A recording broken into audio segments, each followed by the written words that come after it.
జై శ్రీరామ్. ఈరోజు మనం ధవళేశ్వరంలో ఉన్న సార్ ఆధార్ కాటన్ గారి మ్యూజియం చూడడానికి వచ్చామన్నమాట. ఎంట్రీ టికెట్ వచ్చి 10 రూపీస్ మాట పెద్దవాళ్ళకి. మన ధవళేశ్వరం బ్యారేజ్ కట్టేటప్పుడు యూజ్ చేసిన మిషనరీ మొత్తం ఇక్కడ ఉంటుందన్నమాట చూడడానికి. అంతా మాన్యువల్గాను మ్యాన్ పవర్తో తయారు చేశారన్నమాట ధవళేశ్వరం బ్యారేజ్ మొత్తాన్ని. బ్యారేజ్ కట్టడానికి ఏవైతే మిషనరీ యూజ్ చేశారో మ్యాన్ పవర్ తప్ప ఇంకేం యూజ్ చేయాలి అప్పట్లో. ఆ టెక్నాలజీ బట్టి యూజ్ చేశారన్నమాట. ప్రజెంట్కి చాలా డిఫరెన్స్ ఉంటుంది టెక్నాలజీ. అవి అన్నీ మనం చూడొచ్చు అన్నమాట మ్యూజియంలో. సార్ ఆధార్ కాటన్ గారు కలిసి ఆ పక్క ఉన్న మ్యాప్ ఉంటుందన్నమాట. మన గోదావరి స్టార్టింగ్ పాయింట్ ఎక్కడ స్టార్ట్ అయింది, ఎక్కడి నుంచి ఎక్కడికి వచ్చింది, దాని ట్రిబ్యునల్స్ ఏంటి, మొత్తం అంతా మ్యాప్లో ఉంటుంది మనం చూడొచ్చు కంప్లీట్గా. మన గోదావరి ఎక్కడ స్టార్ట్ అయింది, ఎక్కడి నుంచి ఎక్కడికి వచ్చింది, ఏ ప్లేస్లో ఎలా ఉంటుంది దాని యొక్క ఫ్లో అనేది మొత్తం మనం చూడొచ్చు ఈ మ్యాప్లో. ఎవరైనా సరే సివిల్ ఇంజనీర్ అవ్వాలనుకుంటే ఒకసారి చూస్తే అర్థమవుతుందన్నమాట. ఇంతకుముందు ఎలా ఉండే టెక్నాలజీ, ప్రజెంట్ టెక్నాలజీ ఎలా ఉంది.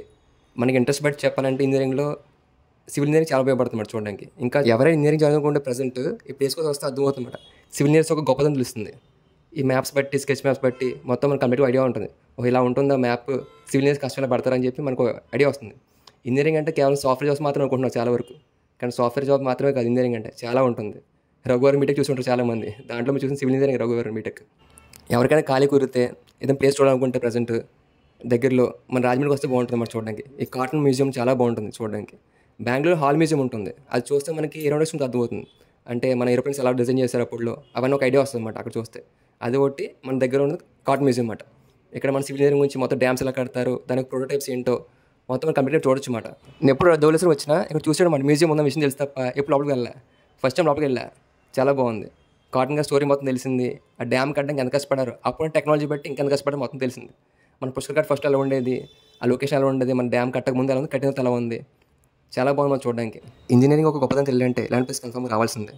ఇంజనీరింగ్ అంటే కేవలం సాఫ్ట్వేర్ జాబ్ మాత్రం అనుకున్నారు చాలా వరకు. మనం కోర్ జాబ్స్లో వేకెన్సీ తక్కువ ఉండడం వల్ల, ఆపర్చునిటీస్ లేకపోవడం వల్ల చాలామంది సాఫ్ట్ జాబ్ షిఫ్ట్ అయిపోతున్నారు. కానీ చాలా గొప్పవి ఉన్నాయి. ఇంజనీరింగ్లో చాలా ఫీల్డ్స్ ఉంటాయి, సిఎస్సి మాత్రమే కాకుండా ఇంకా వాటి కూడా డెవలప్ అవుతే ఇంకా బాగుంటుంది అన్నమాట. అందరూ రఘువరన్ బీటెక్ లాగా ఉండిపోయి బిల్డింగ్స్ మాత్రం కడదని చెప్పి ఉండిపోలేరు కదా. ఇంకా డిఫరెంట్ బ్రాంచెస్ ఉన్నాయి, ట్రై చేయండి. ఈ మాట చాలా బాగుంది, కానీ దీని అర్థం తెలియాలంటే చాలా కష్టపడాలనుకుంటా. అప్పుడే అర్థమవుతుంది దీని ఒక అర్థం, అందం. డిఫెన్స్ సెక్టర్ డెవలప్ అవ్వడం కూడా మన కాంట్రిబ్యూషన్ ఇంకా చాలా బాగుంటుంది అన్నమాట. ఆ ఫీల్డ్స్ కూడా ట్రై చేయండి, బాగుంటుంది. అందరూ బాగుండాలి, అందరికీ మంచి జరగాలి. జై శ్రీరామ్.